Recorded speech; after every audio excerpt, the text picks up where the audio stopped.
जयबाबा संपादकास धमकी देणारा मध्य प्रदेशातून जेरबंद।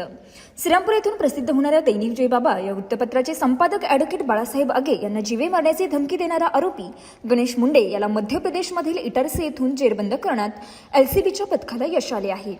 श्रीरामपुरात पकडलेल्या नशेच्या इंजेक्शन संदर्भात दाखल झालेल्या गुन्ह्याची न्यूज इंस्टाग्रामवर टाकली म्हणून सदर न्यूज डिलीट करण्यासाठी आगे यांना या गुन्ह्यातील फरार आरोपी गणेश मुंडे यांनी धमकी दिली होती। या प्रकरणी 18 ऑगस्ट 2025 रोजी श्रीरामपूर शहर पोलिसात पत्रकार संरक्षण कायद्याअंतर्गत गुन्हा दाखल करण्यात आला होता।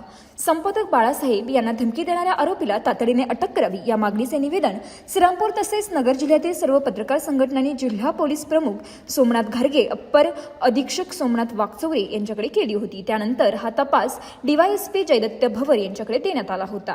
त्यानंतर आरोपीला पकडण्यासाठी एलसीबीच्या प्रमुख किरण कबाडी यांच्या नेतृत्वाखाली समीर अभंग, फुरकान शेख, रमेश राजा अत्तर, सुनील मालनकर, प्रशांत राठोड यांचे एक पथक तयार करण्यात आले होते। 2 दिवसांपूर्वी या पथकाला गुप्त माहिती मिळाली की आरोपी मुंडे हा मध्य प्रदेशमधील इटारसी येथे दडून बसला आहे। विशेष पथकाने मध्य प्रदेशातील इटारसी येथे जाऊन या आरोपीला तातडीने जेरबंद केले।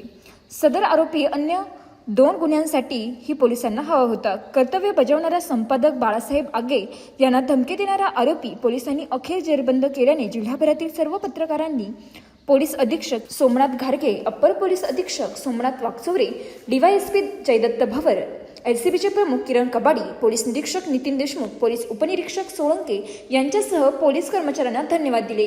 ताज्या बातम्यांसाठी जयबाबा न्यूजला लाईक करा, सबस्क्राईब करा, फॉलो करा, शेअर करा। जय बाबा।